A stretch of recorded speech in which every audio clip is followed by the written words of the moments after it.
Sebetulnya tadi saya umumkan di grup ya bahwa nanti pertemuan ke-15 saya ingin offline gitu. Kelas A, B sama C kalau offline mata kuliah PSG itu di gedung FPK apa di ISDB, C? Masih ingat nggak jadwalnya? Lupa ya, kayaknya harus lihat dulu ya kita ya. Oke lah, nanti kita tentukan lagi. Nanti berarti pisah-pisah ya kelasnya sendiri-sendiri begitu, A sendiri, B sendiri, C sendiri sesuai dengan jadwalnya PSG. Dan nanti untuk apa namanya UAS, untuk UAS saya menghendaki untuk offline, jadi seperti UAS pada umumnya begitu ya, kita di kelas. Kemudian untuk yang tidak bisa hadir karena posisinya tidak di Semarang, akan tetap ikut UAS ya, jadi nanti mungkin kita online, Anda menggunakan HP begitu yang mengarah ke pengerjaannya. Kemudian nanti juga ada tugas tambahan bagi yang tidak bisa mengikuti secara langsung gitu. Jadi UASnya ada 2 gitu ya, karena kan tidak bisa diawasi secara langsung ya. Jadi nanti UASnya 2 kali ya, untuk yang tidak hadir atau untuk yang offline. Jadi mungkin kalau yang ada di Semarang ikut offline saja supaya UASnya cuma 1 kali gitu. UASnya 2 kali itu beda ya, beda tema ya, beda ini, beda soal, beda pengerjaannya juga beda gitu. Bisa saja studi kasus, bisa saja makalah, bisa saja soal juga gitu. Oke, seperti itu ya. Baik, untuk perkuliahan pada pertemuan ke-14 kita sudah ada di penghujung ya mata kuliah PSG. Kita akan membahas terkait dengan penilaian status gizi secara tidak langsung.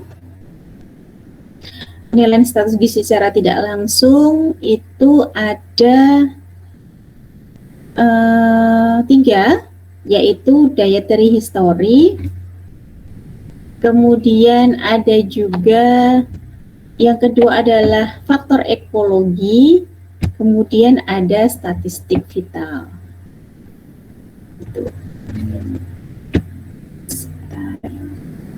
Nah, minggu lalu kita sudah membahas sedikit tentang dietary history atau riwayat makan ya. Kemudian pada minggu ini kita akan membahas tentang faktor ekologi.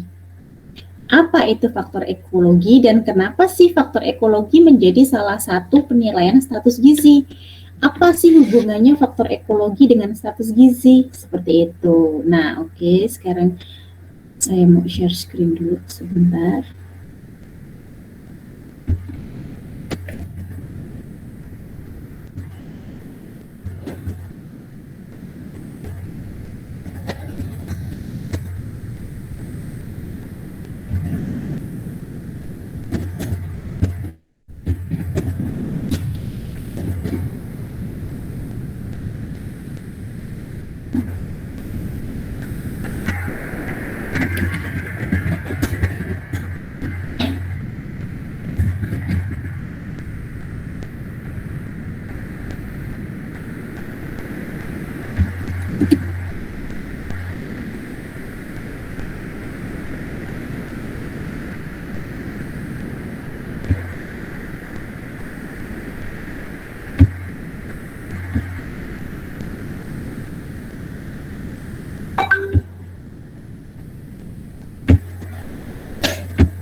Oke, saya share screen.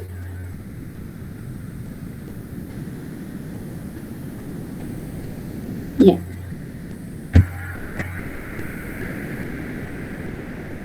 Baik, apa sudah terlihat untuk PPT-nya? Sudah, Ibu. Oke, baiklah. Ya, Pertemuan ke-14 kita isi dengan membahas tentang faktor ekologi. Nah, ini penting sekali ya, faktor ekologi itu ternyata berpengaruh dengan status gizi individu maupun status gizi pada suatu kelompok masyarakat, gitu ya. Sebelumnya kita mau mencari tahu dulu apa sih ekologi itu artinya apa. Kemudian apa kaitannya ekologi dengan penilaian status gizi dan apakah ada hubungan antara ekologi itu dengan status gizi baik itu individu maupun kelompok masyarakat begitu. Nantinya pada umumnya itu ketika kalian sudah mau skripsi gitu ya, untuk kakak-kakak kelas kalian yang udah skripsi gitu, kebanyakan mengambil faktor ekologi ini sebagai salah satu variabel yang mereka teliti gitu. Jadi untuk meneliti untuk membuat skripsi itu kan harus ada variabel yang diteliti. Kamu mau meneliti apa gitu kan? Nah biasanya anak gizi itu meneliti faktor apa sih yang membuat status gizi tertentu pada suatu daerah tertentu gitu. Misalnya kayak gini. Misalnya di mana? NTT misal ini ya, misal aja ya, atau mungkin yang di Jawa aja wes, yang di Jawa misal di Grobogan itu Jawa Tengah ya, itu angka stuntingnya itu tinggi. Di sana itu angka stunting ya, yang balita dengan anak ya, anak dan balita dengan tinggi badan yang kurang itu ternyata di sana tinggi gitu. Nah, pada umumnya kan kalau seorang anak individu atau kelompok masyarakat yang angka stunting itu tinggi kan biasanya dikaitkannya hanya dengan asupan makan. Oh, asupan makannya kurang tuh. Orang tuanya mungkin nggak ngasih makan yang cukup begitu dalam jangka waktu yang lama gitu ya. Mungkin energinya, mungkin proteinnya, mungkin mineral tertentu begitu ya, bisa juga dikaitkan dengan vitamin tertentu misal seperti itu. Ternyata tidak hanya asupan saja yang mempengaruhi terhadap status gizi gitu, yang dalam hal ini adalah stunting atau peningkatan tinggi badan. Ternyata ada faktor-faktor ekologi di balik itu ya, faktor ekologi yang mempengaruhi kondisi stunting pada suatu wilayah tertentu atau yang mempengaruhi status gizi masyarakat di wilayah tertentu gitu. Jadi tidak langsung dikaitkan dengan asupan makan dia. Kalau asupan makan dia kan berarti secara langsung gitu kan ya. Kalau asupan makannya kurang pasti tinggi badannya kurang atau berat badannya kurang kan begitu. Nah, ini ternyata ada faktor yang lain atau faktor sebelum asupan makan itu, atau gini, suatu faktor yang membuat asupan makannya jadi kurang, gitu loh. Faktor-faktor ekologi yang membuat asupan makan si bocah ini menjadi kurang, gitu kan ya. Nah, ini biasanya sering diteliti, gitu ya, sama kakak-kakak kelas, gitu ya, diteliti sebagai salah satu variabel skripsi, gitu. Nah, maka dari itu kalian perlu menyimak materi ini supaya nanti bisa dapat gambaran. Nanti semester 3 udah bisa dapat gambaran. Oh, kayaknya nanti penelitianku di skripsi tuh mau ini deh. Kayaknya di daerahku itu kayak gini. Nah, faktor ekologi yang mempengaruhi itu kayaknya ini. Nah, ini perlu deh saya teliti. Nah, bisa jadi begitu. Jadi ketemu ide gitu ya. Oke, kita pelajari dulu apa itu ekologi. Ekologi adalah ilmu tentang hubungan timbal balik makhluk hidup dengan lingkungan hidupnya. Gitu. Jadi ekologi itu timbal balik atau hubungan satu dengan yang lainnya antar faktor-faktor ya, antara makhluk hidup dengan lingkungannya. Ya, jadi dengan lingkungannya si makhluk hidup itu berhubungan dengan lingkungannya. Itu namanya ekologi gitu. Nah, permasalahan lingkungan hidup pada hakikatnya adalah permasalahan ekologi. Jadi semua yang berhubungan dengan lingkungan hidup atau lingkungan di sekitar kita gitu ya, itu merupakan suatu faktor ekologi atau permasalahan ekologi. Nah, di sini nih, pengukuran faktor ekologi. Ternyata kondisi malnutrisi atau gizi salah ya, malnutrisi, itu merupakan salah satu masalah ekologi ternyata. Karena apa? Karena malnutrisi atau gizi salah itu merupakan hasil yang saling mempengaruhi dan itu merupakan interaksi antara beberapa faktor manusia dengan lingkungannya gitu ya. Contohnya malnutrisi, kondisi malnutrisi itu merupakan interaksi antara faktor fisik fisik itu berarti manusia itu sendiri ya. Dengan faktor biologi, artinya faktor biologi itu contoh faktor biologi kita itu apa? Keturunan ya, orang tua kita itu seperti apa. Misal orang tuanya itu gemuk, akan ada genetika ya atau faktor keturunan yang mengarah ke kita juga menjadi cenderung gemuk ya, sekitar 40%. Ya, jadi 40% genetik itu bisa menurun gitu. Nah, 60%-nya itu adalah faktor-faktor lain. Termasuk di situ adalah faktor lingkungan, faktor akses terhadap makanan gitu ya, faktor pendidikan. Nah, itu mempengaruhi 60% yang lain. Nah, kemudian juga interaksi antara faktor fisik dengan faktor budaya, lingkungan budaya gitu. Artinya lingkungan budaya adalah kebudayaan masyarakat di tempat kita tinggal gitu ya, itu akan mempengaruhi kondisi status gizi kita gitu. Jadi malnutrisi, entah dia mau ke gizi kurang atau mau ke gizi lebih gitu ya, gizi buruk atau mungkin obesitas, itu merupakan masalah ekologi. Karena apa? Karena itu merupakan kondisi interaksi antara individu yang diteliti itu yang mengalami malnutrisi itu dengan lingkungannya gitu ya.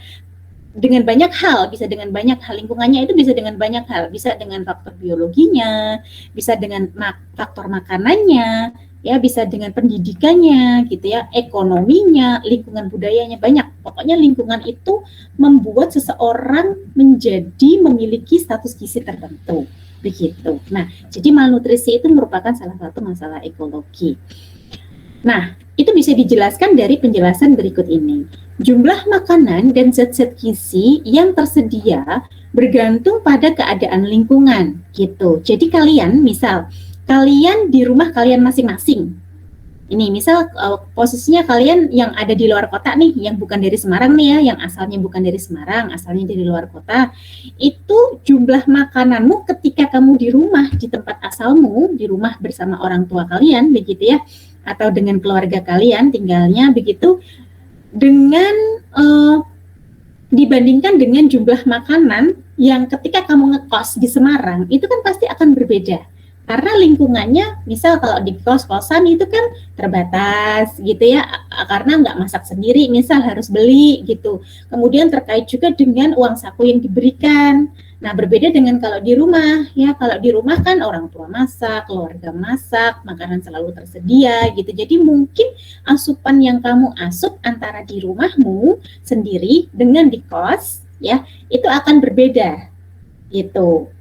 Ya, tergantung dari kondisi masing-masing kan begitu ya, sehingga asupan makanan itu dipengaruhi oleh faktor lingkungan gitu. Itu salah satu contohnya itu tadi ya, saya bandingkan kalian ketika di rumah, ketika dulu belajar dari rumah dan sekarang ketika mungkin sudah mulai ngekos, pasti asupan makannya berbeda. Enggak Bu, saya kalau di kos itu malah banyak makan karena di sini banyak teman-teman gitu ya, jadi kumpul bareng, makannya jadi lebih banyak. Ya bisa jadi begitu. Kalau di rumah saya makan, kalau di rumah itu kan karena mungkin saya sendirian di rumah, orang tua kerja, saya malah jadi kalau makan cuma sehari 2 kali karena nafsu makannya biasa aja menurun, atau mungkin karena nggak ada temennya buat makan gitu, mungkin bisa jadi begitu. Nah, tapi itu kan tetap aja ya, lingkungan mempengaruhi kan gitu.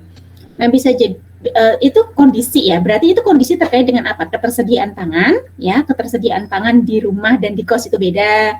Kemudian uang saku, berarti kan itu faktor ekonomi ya, uang sakumu, misal uang sakunya banyak bisa tersedia makanan banyak, misal terbatas juga mungkin bisa jadi terbatas. Itu faktor ekonomi. Kemudian contohnya lagi adalah faktor iklim. Nah, faktor iklim, bagaimana sih iklim bisa mempengaruhi jumlah makanan yang dikonsumsi oleh seseorang? Bisa jadi ya, suatu iklim di suatu wilayah gitu ya. Jika mungkin iklimnya musim dingin, ya kalau di Indonesia mungkin nggak ada ya. Indonesia mungkin cuma adanya musim kemarau lah. Oke, kita taruh aja musim kemarau. Musim kemarau di suatu daerah di mana daerah tersebut kalau kemarau itu nggak ada air, sehingga pangan itu menjadi terbatas. Jadi mereka harus menyimpan makanan sebelumnya gitu ya, pada panen sebelumnya untuk ketersediaan makanan saat musim kemarau. Nah, itu kan berarti iklim mempengaruhi gitu.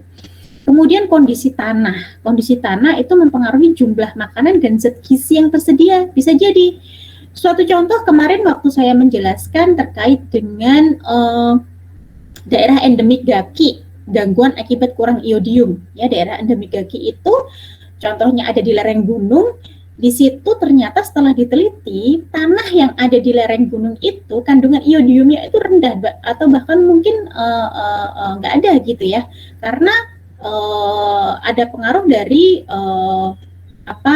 pengikisan dari mungkin ketutup sama abu vulkanik atau apa seperti itu. Jadi kalau mengapa di lereng gunung itu iodiumnya rendah, itu karena ya dampak dari letusan gunung tersebut. Biasanya gunungnya yang gunung berapi ya, yang sering aktif begitu ya, itu iodiumnya rendah ternyata. Dan juga ada daerah-daerah yang di pesisir pantai ya, karena kekikis sama air mungkin air pasang gitu ya, air pantai gitu ya, sehingga atau mungkin kekikis banjir gitu ya, di situ ternyata tanahnya iodiumnya ternyata rendah gitu. Nah, berarti kondisi tanah itu bisa mempengaruhi jumlah makanan dan zat gizi yang diasup oleh orang yang tinggal di daerah itu.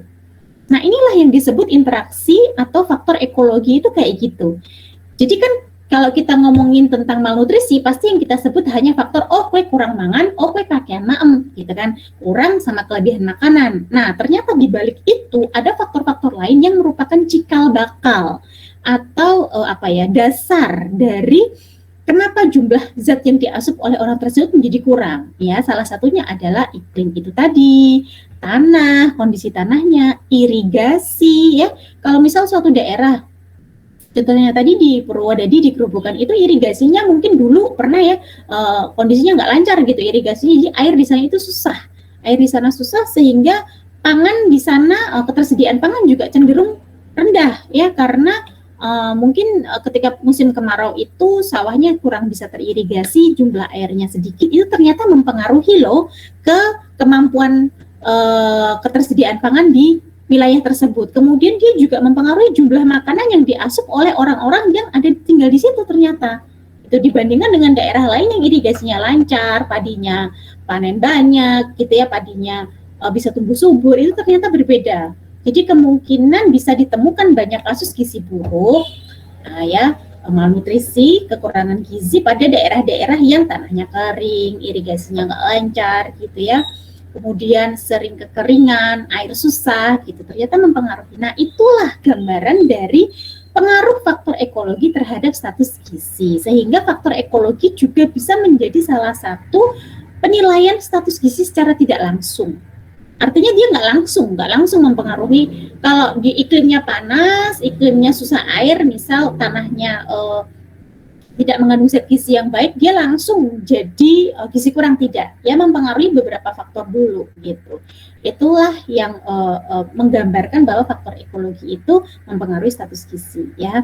Kemudian ada penyimpanan pangan gitu ya, transportasi gitu. Misal transportasinya susah, dia mendapatkan akses pangan yang lain selain itu. Mungkin di situ di daerah itu makanan yang tersedia atau bahan pangan yang tersedia hanya sayur, buah, dan makanan pokok saja. Untuk ikan, daging itu susah karena transportasinya dia harus mendatangkan dari luar ya. Nah, transportasi ke daerah itu juga terbatas, mungkin daerahnya terpencil sekali. Nah, itu sehingga membuat warga di daerah situ menjadi kekurangan asupan protein hewani misal. Nah, bisa jadi seperti itu ya. Kemudian tingkat ekonomi juga mempengaruhi ya, karena daya beli untuk membeli makanan itu ya dipengaruhi dari faktor ekonomi. Kalau faktor ekonomi kurang juga bisa menyebabkan jumlah makanan dan zat gizi yang diasup juga menjadi kurang. Itu budaya setempat. Nah, budaya setempat juga ya. Misal deh, contohnya apa ya? Misal gini. Ada suatu wilayah budayanya itu di sana tidak boleh makan sapi gitu, kayaknya di Kudus ya masih kayak gitu ya atau gimana ya. Nah, di situ ada sehingga nggak boleh makan sapi, nggak boleh menyembelih begitu ya, sehingga ketika membudaya maka di situ asupan protein hewani dari daging itu juga menjadi rendah gitu. Misal ada kok Bu digantinya sama kerbau, nah itu oke, berarti boleh. Nggak, itu berarti masih tergantikan, tersubstitusi dengan bahan makanan lain. Nah, bagaimana jika nggak ada substitusinya, misal kayak gitu. Nah, itu akan membuat budaya itu mempengaruhi asupan makan, ya mempengaruhi jumlah makanan dan akhirnya akan mempengaruhi status gizi. Ya, misal lagi contohnya apa ya? Ada suatu wilayah yang kalau terkait budaya ini ya, terkait dengan mitos yang sering beredar di masyarakat, yang itu mungkin juga kurang tepat. Misal anak kecil nggak boleh makan yang amis-amis gitu ya, misal nggak boleh makan ikan, atau ibu habis melahirkan itu nggak boleh makan nabat hewani sama sekali. Nah, sampai sekarang itu masih ada yang seperti itu. Jadi nggak boleh makan ikan, nggak boleh makan telur, nggak boleh makan daging, ayam, dan sejenisnya, pokoknya yang hewan-hewan nggak boleh. Dia harinya boleh makan lauk itu yang dari nabati saja, tahu, tempe, kacang-kacangan. Nah, ini kan yang salah. Ini adalah budaya yang salah. Yang ketika budaya itu mengakar, artinya banyak yang patuh gitu ya, banyak yang tidak banyak yang mengikuti gitu ya, akan menjadikan kondisi ibu melahirkan yang ada di situ menjadi kurang gizi gitu, karena dia stop makanan hewani semuanya stop gitu, makanan hewani semuanya stop, padahal ketika melahirkan kan asupan makan harus oke, protein harus bagus, mensupport ASI kan gitu ya, sehingga ASINya jadi kurang. Nah, ini berdampaknya pada banyak hal, pada status gizi ibu itu sendiri, bahkan ke status gizi bayinya. Nah, itulah yang merupakan salah satu contoh faktor ekologi itu berdampak pada status gizi gitu. Nah, selanjutnya, aduh, ini agak gini ya, nggak apa-apa, ini soalnya ini kecil gambarnya, saya tarik jadinya agak kurang bisa dibaca, tapi kayaknya masih bisa terbaca dikit-dikit gitu ya. Oke, ini adalah bagan, ya, saya harap kalian selalu mengingat bagan ini, terutama pada bagian baris ke 1, 2, dan 3. Baris ke-1 itu ini dampak, baris kedua adalah penyebab langsung, dan baris ketiga adalah penyebab tidak langsung. Saya harap kalian hafal ini ya sampai kapanpun, karena ini adalah dasar bagi ahli gizi mengambil intervensi gizi atau mendiagnosa sesuatu gitu ya. Nah, saya akan jelaskan di sini, atau mungkin juga kalian pernah melihat bagan ini sebelumnya ya. Saya ulang kembali bahwa kondisi malnutrisi dalam hal ini adalah gizi kurang, malnutrisi yang gizi kurang atau gizi kurang atau gizi buruk ya, itu disebabkan oleh dua hal. Dua hal yaitu penyebab langsung dan penyebab tidak langsung. Jadi seseorang menjadi gizinya kurang atau bahkan menjadi gizi buruk itu disebabkan oleh penyebab langsung dan penyebab tidak langsung. Penyebab langsungnya itu ada dua faktor. Ya, penyebab langsungnya itu ada dua faktor. Yang pertama adalah asupan makanannya yang kurang atau inadequate asupan makan. Yang kedua adalah penyakit infeksi gitu. Jadi kalau seseorang itu sering sakit gitu ya, itu menyebabkan status gizinya turun. Karena apa? Karena apalagi anak yang sedang dalam masa pertumbuhan, apalagi itu terjadi pada bayi, anak, dan remaja gitu. Karena dia itu adalah sedang masa pertumbuhan, berarti dia sedang butuh-butuhnya energi dan protein untuk tumbuh kembangnya. Sedangkan dia sering sakit. Kalau orang yang sering sakit, penyakitnya adalah penyakit infeksi, sering flu, sering diare gitu ya, panas, pilek, dan lain sebagainya gitu ya, ISPA gitu. Nah, dia akan menggunakan sebagian energinya untuk memerangi penyakitnya. Kalau mungkin setahun sekali, 2 kali, 3 kali masih it's okay. Tapi kalau sudah terlalu sering, si penyakit ini akan mengambil energi yang harusnya dia gunakan untuk pertumbuhannya. Ya, sehingga dia akan jadi gizi kurang. Gizi kurang ini bisa jadi ke berat badannya kurang atau tinggi badannya menjadi kurang atau jadi stunting gitu. Ya, itu adalah dari faktor penyakit infeksi. Jadi penyakit infeksi itu mempengaruhi langsung ya terhadap status gizi atau terhadap kondisi status gizi kurang pada seseorang. Nah, yang kedua adalah dari faktor makanan. Nah, kalau ini pasti ya, kita udah tahu ya dari kemarin-kemarin gitu, bahwa asupan makan yang kurang akan mempengaruhi seseorang jadi berat badannya kurang atau tinggi badannya kurang gitu. Ya, itu mempengaruhi secara langsung. Jadi faktor penyebab langsungnya ada dua ya, nak, asupan yang kurang dan penyakit infeksi. Nah, kemudian ternyata dari asupan makan yang kurang dan penyakit infeksi itu ada faktor tidak langsungnya. Artinya, sebelum asupan makannya kurang dan sebelum penyakit infeksi itu menyerang, ada faktor yang lebih dulu mendasari dua faktor langsung tadi, yaitu faktor tidak langsung atau penyebab tidak langsung. Nah, penyebab tidak langsungnya itu ada 3 ya. Yang pertama adalah tidak cukupnya ketersediaan pangan. Nah, tidak cukupnya ketersediaan pangan ini, misal di tingkat rumah tangga itu ya, di situ anaknya ada 6, sedangkan pendapatannya terbatas, sehingga ketersediaan pangan di situ menjadi terbatas. Jadi faktor ekonomi keluarga itu akan mempengaruhi ke status gizi yang kurang dari mana? Dari sini jalurnya. Ketersediaan makanan yang kurang karena ekonomi yang kurang akan membuat keluarga tersebut asupan makannya menjadi kurang gitu. Ketika asupan makannya kurang, dia menjadi status gizinya kurang gitu ya. Jadi ketidakcukupan ketersediaan pangan. Itu faktor tidak langsung yang pertama. Faktor tidak langsung yang kedua adalah pola asuh anak yang tidak memadai. Jadi pola asuh ibu yang tidak memadai artinya ketika anaknya itu makan makannya cuma dikit, udah dibiarin aja. Jadi asupan makannya kurang, dibiarin aja gitu. Artinya begini, pola asuh dari ibu ke anak atau dari pengasuh ke anak. Pengasuh ini bisa siapa aja ya, bisa ibu, bisa kakak, bisa mbahnya gitu. Misal ibunya kerja merantau gitu ya, yang dia dititipin ke mbahnya. Nah, pola asuh yang kurang baik artinya asupan makan yang kurang tidak disupport dengan asupan makan yang lain. Jadi makan saonone gitu ya. Dia nafsu makannya turun, misal anak-anak kan kayak gitu ya, nafsu makannya turun, nafsu makannya nggak baik gitu. Ya udah sewajarnya aja maunya gini ya ini. Dia cuma mau makan nasi kecap sama tempe aja, yang lain dia nggak mau, atau nasi kecap sama telur aja gitu tiap hari makannya itu terus ya. Dengan porsi yang kurang itu nantinya akan menyebabkan ke status gizi yang kurang gitu.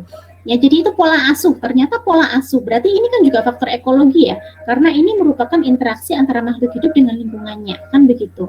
Pola asuh yang kurang baik ya ternyata juga menyebabkan adanya kondisi gizi kurang gitu. Selain itu, misal pola asuh yang tidak baik itu salah satu contohnya adalah lingkungan tempat tinggal di mana anak itu diasuh, orang itu diasuh kurang sehat, kurang bersih gitu ya. Misal tidak dibiasakan cuci tangan, tidak dibiasakan mencuci makanan sebelum dikonsumsi, tidak membiasakan masak dengan bersih. Nah, itu akan menyebabkan timbulnya penyakit infeksi. Anak jadi sering diare, misal jadi sering sakit, sering beli es atau makanan jajanan. Aduh, dia nggak bergizi orangnya. Jual donat, ada yang mau? Bentar. Ya, oke, sudah pergi. Ada tetangga beli ya, jadinya dia berhenti di situ. Oke, jadi sampai mana tadi? Kurang bersih tadi ya. Jadi pola asuh yang kurang bersih gitu ya. Ibu membiarkan makan anaknya habis main nggak cuci tangan langsung makan. Tempat peralatan makan si anak tidak dibersihkan dulu, peralatan makan nggak dibersihin dulu, atau mungkin nyucinya sembarangan terus langsung dibuat untuk makan. Nah, itu kan akan membuat penyakit infeksi itu sering terjadi pada si anak ini karena pola hidup bersih dan sehatnya tidak dilakukan selama pola asuhnya gitu. Nah, jadi pola asuh ini menyebabkan penyebab tidak langsung yang mempengaruhi asupan makan dan mempengaruhi penyakit infeksi. Seperti itu. Yang ketiga, penyebab tidak langsung yang ketiga adalah sanitasi dan air bersih serta pelayanan kesehatan dasar tidak memadai. Artinya di sini adalah pelayanan kesehatan dasar tidak memadai itu artinya anak itu nggak pernah dibawa ke posyandu misal. Kesehatan dasar, pelayanan kesehatan dasar berarti kan si anak ini dibiarkan tanpa adanya pengawasan kesehatan dari petugas kesehatan. Yang paling dasar itu adalah posyandu dan puskesmas. Gitu. Jadi nggak pernah dicek berat badannya, nggak pernah dicek tumbuh kembangnya, nggak pernah ke posyandu, ya udah dibiarin aja, nggak pernah ikut vaksin, imunisasi, nggak pernah gitu ya, nggak pernah dibawa ke petugas kesehatan untuk cek pertumbuhannya gimana, perkembangannya gimana. Nah, itu ternyata juga akan mempengaruhi tumbuh kembang dari si anak gitu ya.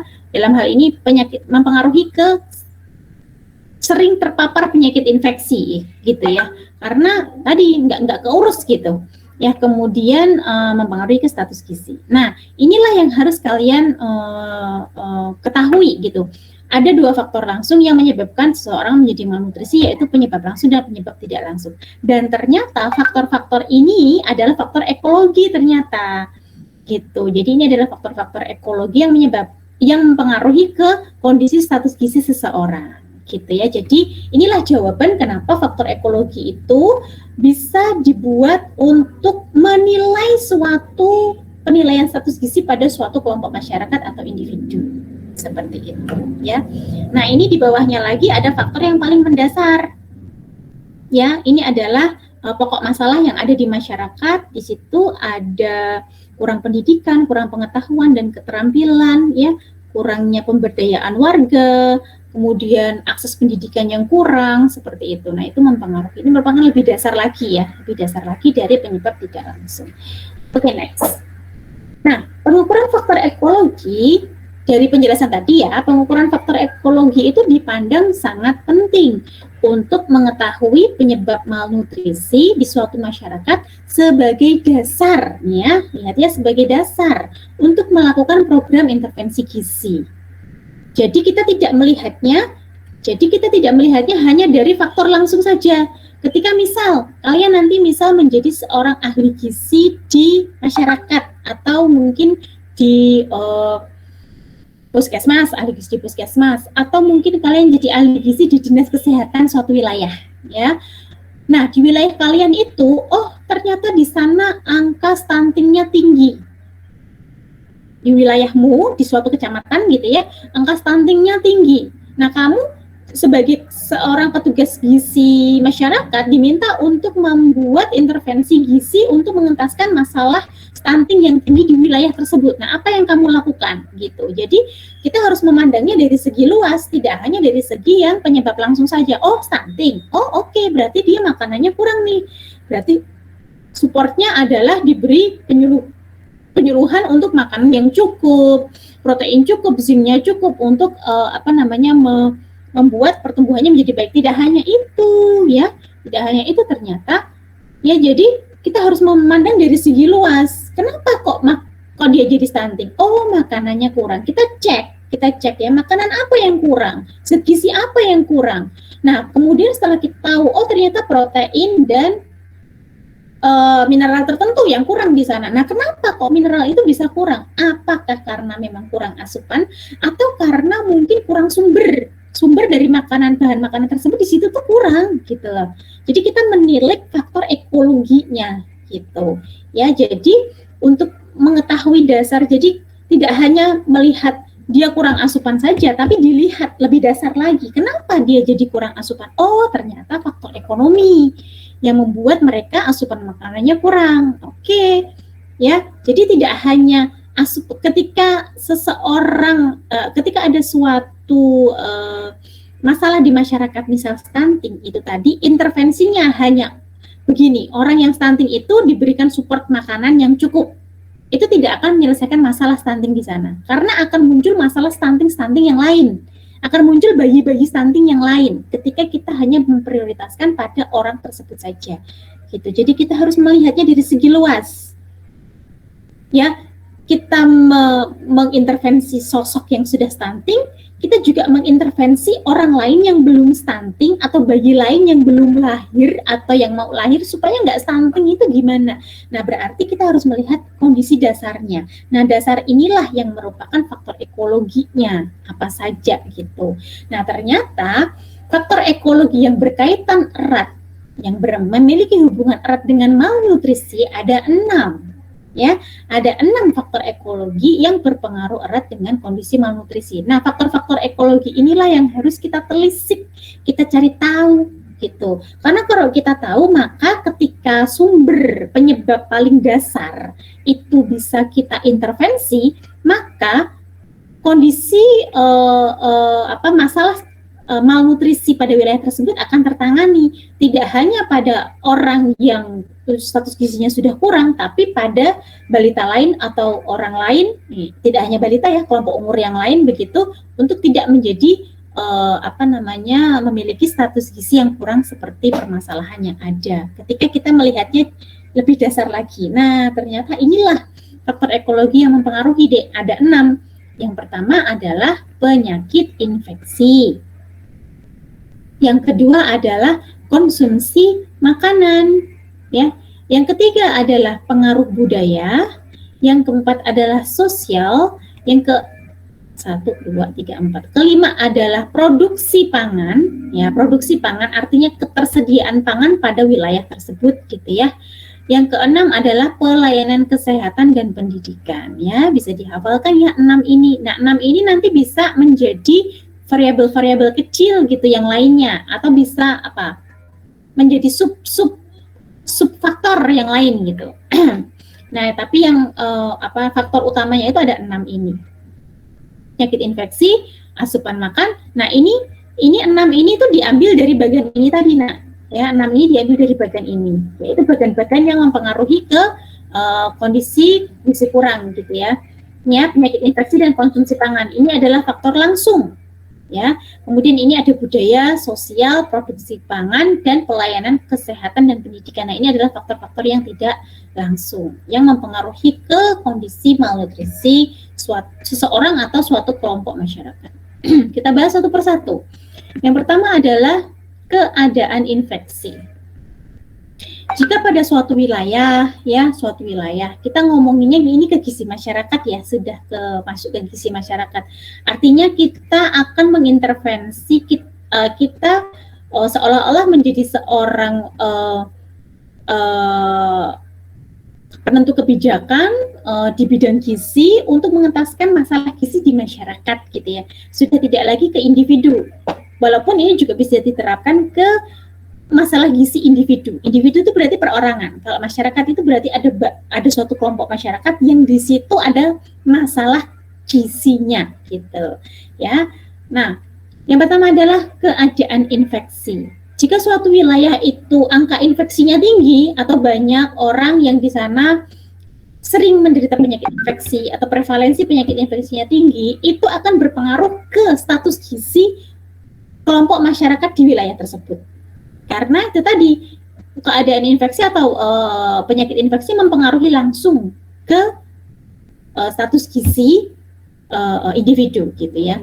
Infeksi dapat mempengaruhi terjadinya malnutrisi dan sebaliknya, malnutrisi akan mempengaruhi seseorang mudah terkena penyakit infeksi. Nah, ini namanya hubungan kayak circle gitu loh, Dek. Hubungannya sinergis gitu, circle. Jadi orang yang sering sakit infeksi, dia akan menurunkan status gizi. Nah, orang yang status gizinya turun atau status gizinya kurang atau buruk akan mudah mengalami penyakit infeksi karena imunitasnya rendah. Nah, ini kan yang namanya kayak lingkaran yang nggak ada habisnya gitu. Maka ini harus dipotong. Lingkaran ini harus dipotong. Keadaan infeksi ini harus segera diperbaiki gitu. Diperbaikinya dengan apa? Ya, banyak hal gitu ya. Bisa dengan asupan makan yang baik, gizi seimbang. Ketika asupan makan baik, gizi seimbang, maka berat badan akan naik, status gizi naik, imunitas naik. Sehingga kalau ada penyakit infeksi, si imunitasnya ini bisa stop mencegah penyakit infeksi pada diri seseorang tersebut. Nah, bisa juga ditambah dengan PHBS, pedoman hidup bersih dan sehat, ya. Digerakkan, dicanangkan PHBS pada daerah itu sehingga orangnya hidupnya jadi bersih gitu ya. Selalu cuci tangan, kemudian MCK, mandi cuci kakusnya itu baik, sanitasi airnya baik gitu ya, sehingga penyakit infeksi misal adanya diare gitu ya, kemudian penyakit menular itu bisa turun gitu ya prevalensinya, sehingga penyakit infeksi di sana jadi turun gitu. Nah, itu merupakan suatu siklus yang membuat penyakit infeksi ini memang berpengaruh banget terhadap status gizi gitu ya. Nah, mekanisme patologis dari circle yang saya ceritakan tadi adalah seperti ini. Penurunan asupan zat gizi akibat kurang nafsu makan gitu ya, pokoknya orang yang asupan zat gizinya itu turun akan menurunkan absorpsi dan kebiasaan mengurangi makan pada saat sakit gitu. Misal jadi gini, kalau orang itu asupannya kurang, kemudian jadi gampang sakit. Nah, ketika dia sakit, asupan makannya jadi tambah kurang karena pertama dia jadi nggak nafsu makan. Kedua, biasanya porsinya dikit aja udah nggak mau gitu ya, porsi makannya sedikit aja udah jadi nggak mau gitu. Artinya asupan makannya jadi tambah sedikit gitu. Nah, itu akan membuat si penyakit ini nggak sembuh-sembuh. Ketika si penyakit ini nggak sembuh-sembuh gitu ya, akan membuat penggunaan energi untuk memerangi penyakitnya menjadi lebih banyak gitu. Artinya akan banyak energi yang terkuras untuk memerangi penyakit ini gitu ya, sehingga status gizinya jadi turun gitu. Nah, kemudian pada tubuh seseorang yang sedang mengalami sakit gitu ya, pada umumnya adalah penyakit infeksi, itu ada peningkatan kebutuhan energi. Jadi secara fisiologis tubuh seseorang jika sedang sakit ya, khususnya adalah penyakit infeksi, maka tubuh akan memiliki kebutuhan energi yang lebih tinggi dibandingkan kebutuhan energi sebelumnya ketika dia nggak sakit. Secara fisiologis begitu. Jadi yang awalnya dia butuh cuma 2000 kalori, dia naik jadi sekitaran berapa? 2200 sampai 2300 karena kenaikan ini digunakan ya untuk memerangi si penyakitnya supaya yang 2000 kalori ini tetap utuh untuk kebutuhan tubuhnya gitu ya, tidak mengurangi kebutuhan yang lain gitu. Nah, tapi orang yang sakit itu makannya dikit gitu, sehingga 2300 yang seharusnya direkomendasikan jadi nggak terpenuhi gitu. Jadi kayak tadi loh, jadi kayak lingkaran gitu. Penyakit infeksi itu harus betul-betul dicegah, harus betul-betul diturunkan prevalensinya untuk mencegah kondisi status gizi buruk seperti itu. Nah, yang kedua konsumsi makanan. Nah, ini bagaimana sih kaitan konsumsi makanan dengan status gizi gitu ya. Nah, itu penyebabnya langsung ya, udah nggak usah diceritain lagi kalau keseimbangan energi kan ya. Kalau asupan makannya kurang, pasti akan berdampak pada status gizi yang kurang. Tidak hanya dari berat badan, tapi juga dari status mikronutrien gitu ya. Misal kurang asupan besi. Nah, bisa jadi nanti dia jadi kadar besinya turun. Kurang asupan iodium, kadar iodium serumnya turun. Kurang asupan vitamin, kadar vitamin A serumnya turun, kan gitu. Kurang asupan energi, berat badannya turun gitu ya. Misal kurang protein, kurang mikronutrien yang mensupport tinggi badan, misalnya zinc, iodium, kalsium, ya nanti tinggi badannya juga nggak akan optimal, kan begitu ya. Jadi konsumsi makanan itu, pengukuran konsumsi makanan sangat penting untuk mengetahui kenyataan apa yang dimakan oleh kelompok masyarakat tertentu. Ya, hal ini berguna untuk mengukur status gizi dan menemukan faktor diet yang dapat menyebabkan malnutrisi, gitu. Ya, jadi tadi selain faktor infeksi, juga ada faktor konsumsi makanan yang berpengaruh terhadap kondisi malnutrisi. Sekarang yang ketiga, faktor budaya. Ya, seperti yang saya jelaskan tadi. Budaya yang mengakar kuat, yang dalam hal ini berhubungan dengan asupan makan, ini kita itu negara yang budayanya itu cukup kuat, cukup kental. Apalagi mitos-mitos yang terkait dengan makanan itu banyak sekali gitu ya. Misal gedang gantet nggak boleh dimakan sama ibu hamil, pisang yang nempel itu deh. Kemudian ibu hamil nggak boleh makan yang amis-amis, nanti anaknya ketubannya jadi amis. Misal anak kecil nggak boleh makan telur, nggak udunen gitu ya. Misal atau mungkin ada suatu wilayah yang tadi ya nggak boleh menyembelih sapi gitu ya, atau mungkin suatu daerah yang di daerah kalian apa dek? Coba sebutkan di daerahmu apa budaya terkait dengan makanan yang itu cuma mitos doang ternyata gitu ya, yang itu akan bisa mempengaruhi kondisi status gizi gitu. Apa? Sebutkan. Ada yang punya di daerah masing-masing? Apa? Coba. Siapa yang punya? Mungkin ada di Sumatera, mungkin yang dari Kalimantan. Apa? Di daerahmu apa deh? Sebutkan contoh. Apa ya nak? Budaya apa? Tentang pantangan makan mungkin, mitos makanan, tahayul makanan, tabu makanan gitu. Apa ada nggak yang punya contohnya di daerahmu masing-masing?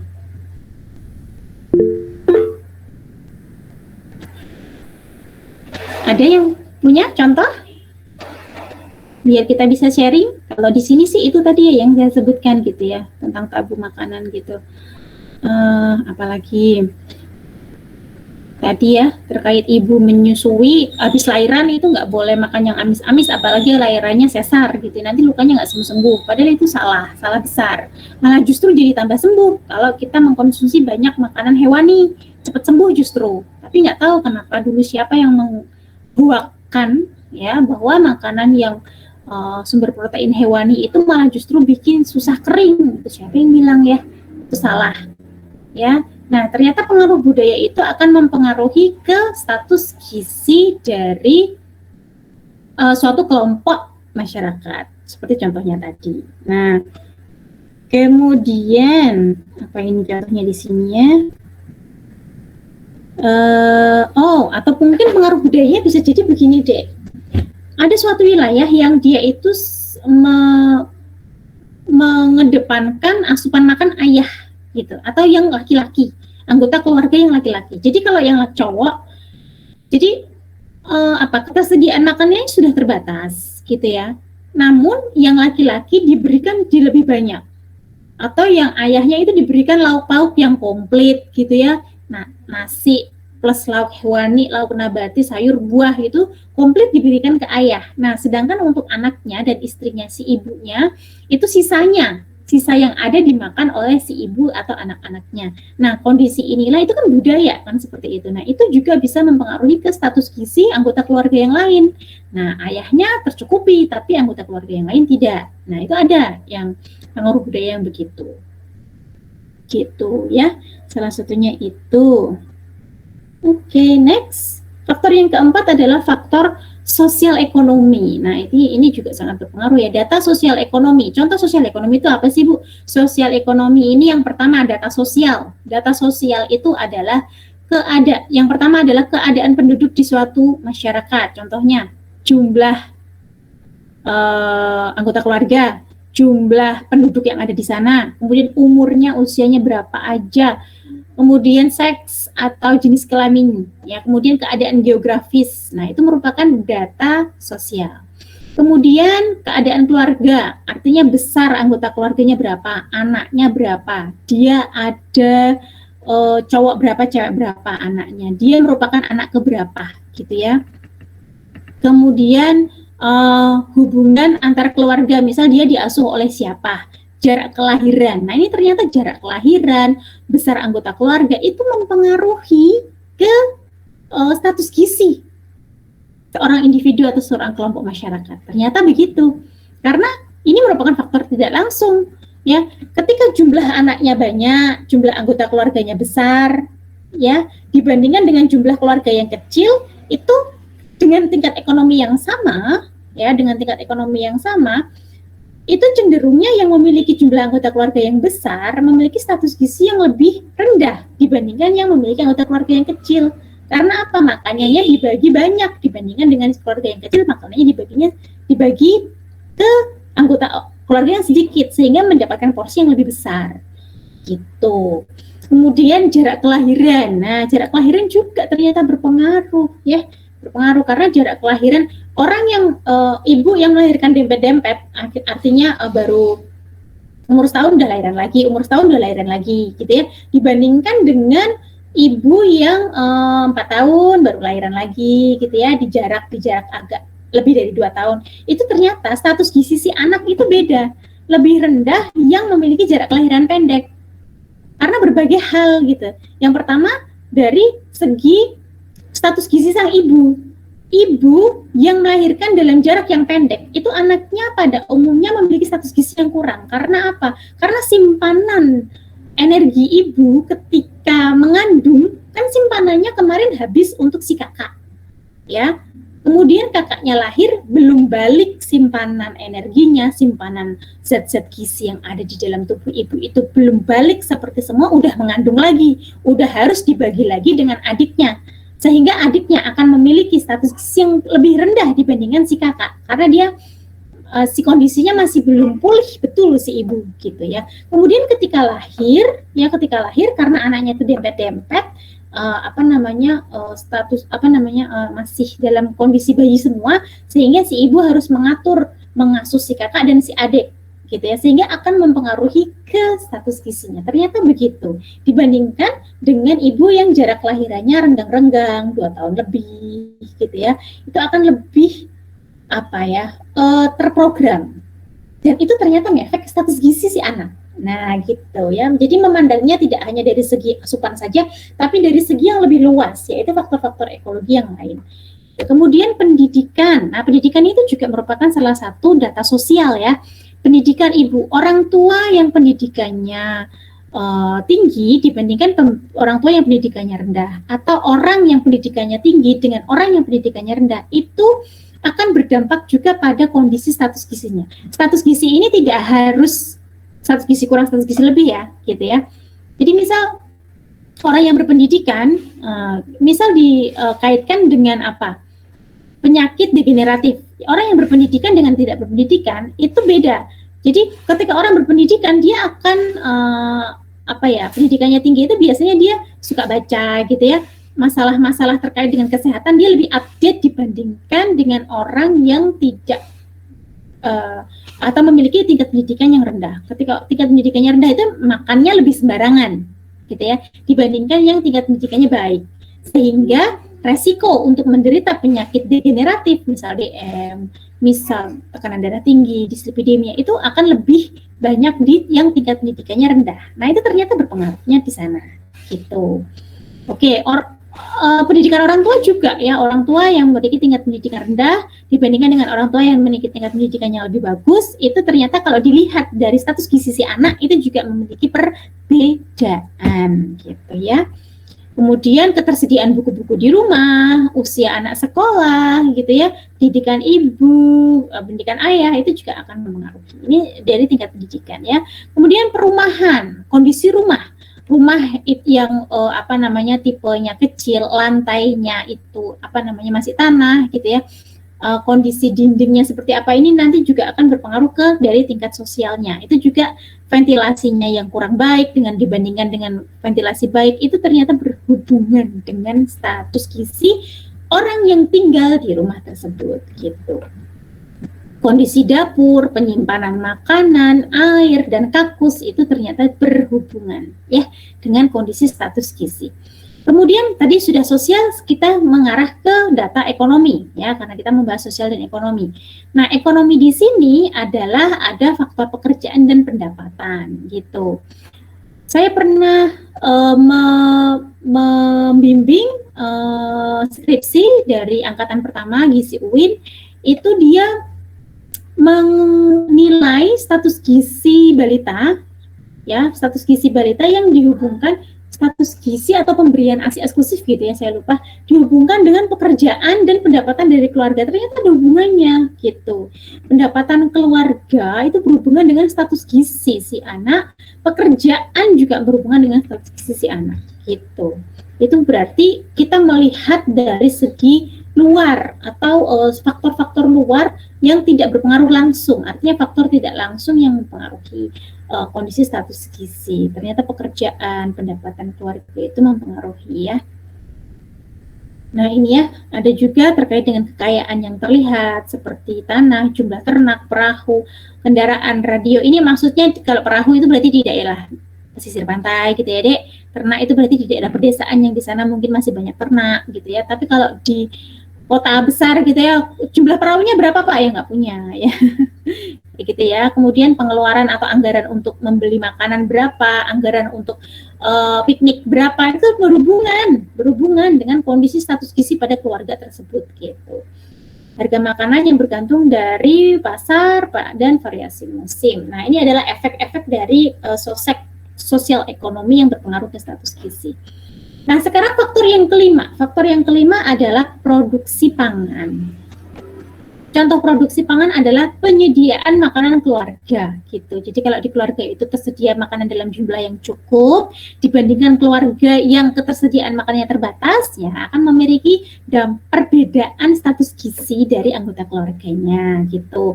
Ini kalau dari segi keluarga ya nak ya. Kalau dari segi yang lebih luas, nah suatu wilayah, misal NTT sama Jawa Barat, misal gitu. NTT itu kan ada yang dari NTT di sini? Nggak ada ya. Di NTT itu kan seringnya di sana susah air gitu ya.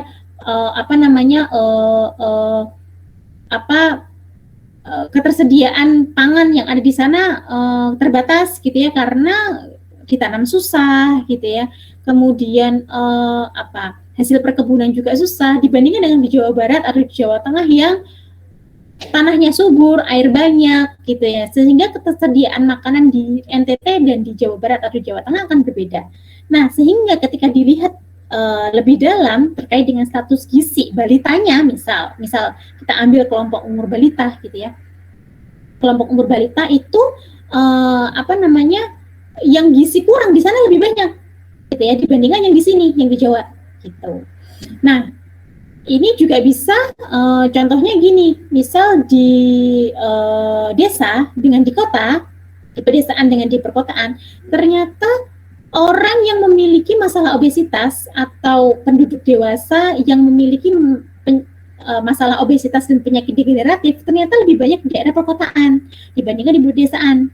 Karena apa? Karena ketersediaan makanannya di kota itu lebih banyak dan makanannya lebih ke western food gitu.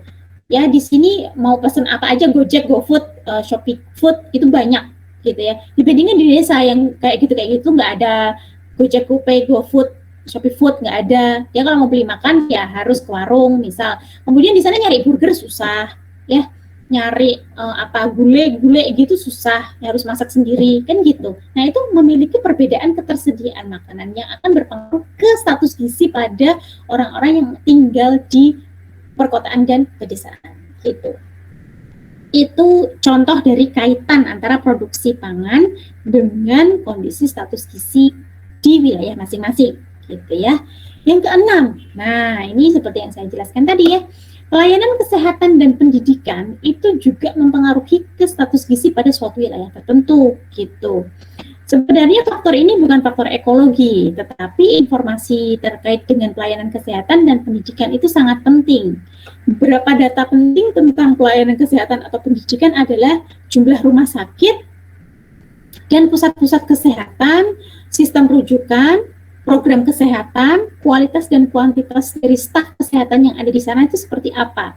Misal kayak gini deh, di suatu wilayah yang di pelosok dengan wilayah di perkotaan, itu akan memiliki perbedaan pelayanan kesehatan. Mungkin yang di pelosok itu kalau mau mengakses ke puskesmas, ke bidan setempat itu susah gitu ya, mungkin karena kondisi medan dan lain sebagainya. Nah kalau kita yang ada di kota, mau ke puskesmas ya tinggal berangkat aja gitu ya, deket rumah gitu ya, bidan juga tersedia, dokter tersedia banyak, klinik keluarga tersedia banyak seperti itu. Kalau di desa mungkin agak lebih susah dan itu akan berpengaruh kemana? Ya ke kondisi kesehatan pada wilayah itu. Misal kalau kita ambil contohnya adalah ibu hamil.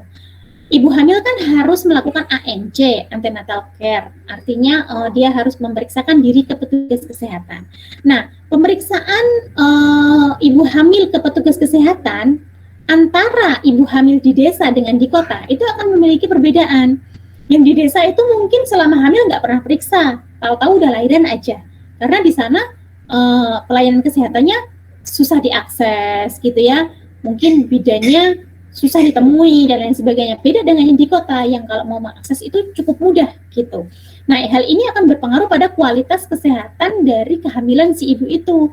Jadi kalau sering memeriksakan diri kan akan sering terpantau gitu ya. Oh, kondisinya kok berat badannya kurang ya Bu, kenaikannya. Oh, ayo Ibu mengasup makanan lebih banyak supaya berat badannya jadi tambah naik gitu ya selama kehamilannya. Dibandingkan dengan ibu yang tidak memeriksakan sama sekali, yang nggak tahu nih mau naik mau enggak gitu ya, atau mungkin kondisinya seperti apa. Nah, itu akan berpengaruh seperti itu.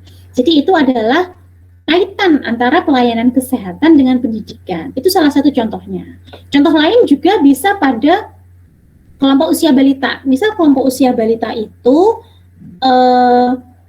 balita yang sering diperiksakan atau dicek tumbuh kembangnya ke posyandu dibandingkan yang tidak pernah ke posyandu itu akan berbeda juga gitu. Kalau yang sering dicek di posyandu kan misal kalau dia ketahuan loh kok nggak naik berat badannya, padahal kan bayi balita harus naik ya berat badannya, kok nggak naik sekali, nggak naik 2 kali ya. Diingat pelajarannya Bu Zana yang kemarin terkait dengan posyandu, terkait dengan pengisian KMS, kalau nggak naik 2 kali itu harus ada rujukan atau mungkin harus dipantau oleh petugas setempat gitu. Dari pihak puskesmas pasti sudah memberitahu. Dari pihak puskesmas pasti mengasih tahu, oh itu ada balita yang 2 kali datang ke posyandu itu nggak naik atau bahkan turun. Nah itu nanti dapat pantauan tertentu sehingga tidak sampai anak itu jatuh ke status gizi buruk. Jadi masih nggak naik aja udah terpantau, sudah langsung disupport ya oleh petugas kesehatan setempat gitu. Dibandingkan dengan anak yang nggak pernah datang ke posyandu, misal di suatu daerah tertentu terpencil gitu ya, di sana posyandunya nggak jalan, dia nggak pernah dipantau ya, dia mau jangan lari-lari tadi, dia nggak pernah nimbang gitu ya, jadi mau naik mau nggak naik ya nggak tahu gitu. Nah itu akan sulit dipantau status gizinya, bisa jadi jatuh ke gizi buruk gitu, misal karena itu tadi nggak pernah dipantau, seperti itu contohnya. Nah, ini adalah jenis-jenis data yang sering digunakan dalam mengidentifikasi faktor ekologi secara cepat ya. Contohnya adalah ukuran keluarga, yaitu jumlah keluarganya, hubungan antar keluarga, umur. Hubungan itu maksudnya si anak itu atau orang tersebut tinggal bersama siapa gitu ya. Kan tinggal dengan orang tua sama tinggal dengan bude, misal sama tinggal dengan eyang, nenek kakek kan akan berbeda gitu. Kemudian usia, jenis kelamin, cara kelahiran ya. Untuk kemudian pekerjaannya apa ya, kemudian pendidikan, ada rumah, ada ekonomi. Nah, ini faktor-faktor ini itu ternyata berpengaruh terhadap status gizi. Nah, ini bisa ini kalian ambil beberapa variabel di sini untuk nanti kalian bisa teliti ya. Jadi sebuah penelitian skripsi gitu. Ya, misal nih salah satu contoh judulnya tuh misal kayak gini. Hubungan status gizi hubungan perilaku hidup bersih sehat dengan status gizi pada balita. Ya, itu bisa. Kemudian hubungan jarak kelahiran, pemberian ASI eksklusif, jumlah anggota keluarga, kemudian pendidikan ibu dan pekerjaan orang tua terhadap status stunting pada balita. Nah, itu bisa jadi sebuah skripsi, jadi sebuah penelitian. Variabel-variabelnya diambil dari variabel-variabel ekologi ini gitu. Jadi tidak harus status gizi itu langsung kita hubungkan dengan asupan makan, enggak harus itu ya, walaupun memang betul nanti penyebab langsungnya memang dari asupan makan, tapi sebelum asupan makan itu terjadi ya, kita punya faktor-faktor dasar. Nah, inilah faktor ekologi, inilah yang mendasari asupan makan dan penyakit infeksi tadi gitu. Nah ya, nah ini model ekologi dalam bidang gizi ya. Kalau di gizi masyarakat itu kita sering mendengar adanya agens, penjamu, dan lingkungan gitu ya. Agen itu adalah yang ada di luar penjamu, sedangkan penjamu itu adalah manusianya gitu. Jadi agen di sini kalau dari segi gizi adalah diet atau asupan makan. Agen itu adalah asupan makan, penjamu itu makanan manusianya gitu ya. Nah, di sini adalah hasil dari hubungan antara diet dan manusia, antara agen dengan penjamunya, yaitu status gizinya seperti apa, yang itu akan dipengaruhi oleh faktor lingkungan. Faktor lingkungan ada 2 ya, mikro dan makro. Artinya mikro itu lingkungan terdekat, makro itu adalah lingkungan yang lebih luas. Ya, mikro itu berarti lingkungan keluarga berarti ya. Kalau makro itu berarti lingkungan masyarakatnya seperti apa gitu. Pengukuran faktor ekologi tergantung pada tipe dan jumlah tenaga, waktu yang tersedia dan tujuan surveinya. Jadi misal kamu menemukan suatu wilayah status stuntingnya tinggi, nah kamu harus bisa tentukan faktor ekologi mana yang harus saya cek gitu. Berarti kan kamu harus tahu, oh kalau stunting itu faktor ekologi yang mempengaruhi ini. Nah gitu ya. Kemudian dari situ kamu bisa tahu, oh kamu berarti saya harus mensurvei ini gitu. Tujuannya adalah untuk ini. Nah, berapa orang yang harus saya sediakan untuk mensurvei ini? Ya, memang dibutuhkan tenaga yang agak banyak, waktu yang agak banyak, ya karena yang disurvei adalah masyarakat luas tuh ya, gitu. Jadi nanti ini merupakan dasar ya, dasar kalian nanti masuk di mata kuliah sama Bu Dipta PPG, penentuan program penilaian, penentuan sih. PPG itu program gizi lah. Pokoknya kamu di situ suruh membuat program-program gizi. Kamu dikasih kasus ada suatu wilayah memiliki masalah gizi yang seperti ini, kamu disuruh mengentaskan. Nah, ini dasarnya itu adalah ini faktor ekologi ini gitu. Jadi kalian harus tahu ya faktor ekologi apa saja yang berpengaruh. Tadi ada 6 ya, kalian bisa baca lagi nanti. Nah, itu kemudian data yang terkumpul harus dapat menggambarkan situasi sekarang dan berguna untuk pengembangan program gitu. Maksudnya gini, tadi ada contoh misal suatu wilayah itu stuntingnya rendah. Ternyata setelah kalian survei faktor ekologinya, ternyata di sana banyak ibu yang pendidikannya itu rendah gitu ya. Ibu pendidikannya rendah dan ketika ditanya pengetahuannya tentang asupan makanan seimbang untuk balita, kemudian tentang stunting, dia nggak paham stunting apa sih gitu. Dia menganggap anaknya sehat-sehat aja, padahal ketika dicek tinggi badannya itu kurang. Walaupun sehat tapi tinggi badannya kurang. Nah, itu kan ada masalah gizi pada anak tersebut kan gitu ya. Nah, itu membuat kita bisa menarik kesimpulan, oh ternyata pengetahuan ibu lah yang menyebabkan kondisi stunting di sana tinggi, pengetahuan ibunya kurang, pendidikannya kurang. Nah, dari situ bisa kalian buat sebuah strategi pengembangan program gizi, yaitu meningkatkan pengetahuan gizi pada ibu yang ada di sana. Gitu, jadi ya contoh simpelnya itu kayak gitu. Nah, ini rangkumannya. Malnutrisi timbul akibat interaksi dari berbagai faktor lingkungan. Ya, kejadian ini terjadi sebagai hasil saling mempengaruhi dari faktor antara lain faktor fisik, biologis, dan budaya. Ini contohnya aja. Nah, ini berarti malnutrisi itu bisa disebut sebagai masalah ekologi ya. Ada 6 faktor ekologi yang perlu dipertimbangkan sebagai penyebab malnutrisi, yaitu keadaan infeksi, sosial ekonomi, produksi pangan, konsumsi makanan, pengaruh budaya, serta pelayanan kesehatan dan pendidikan. Nah, itu merupakan rangkuman dari materi pada sore hari ini. Baik, demikian mungkin yang bisa saya sampaikan dari faktor ekologi. Adakah yang mau ditanyakan dulu? Sudah mau jam 5. Ada yang mau ditanyakan? Sudah cukup jelas ya? Ada yang mau bertanya dulu?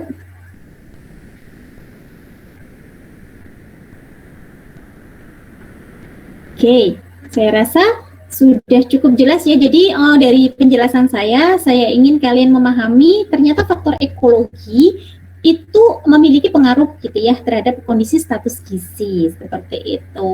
Oke. Oke, sebelum saya tutup, saya mau bertanya dulu, kalian kalau menilai status gizi atau status stunting yang anak di bawah 5 tahun atau menggunakan indeks antropometri itu pakai aplikasi apa, Dek?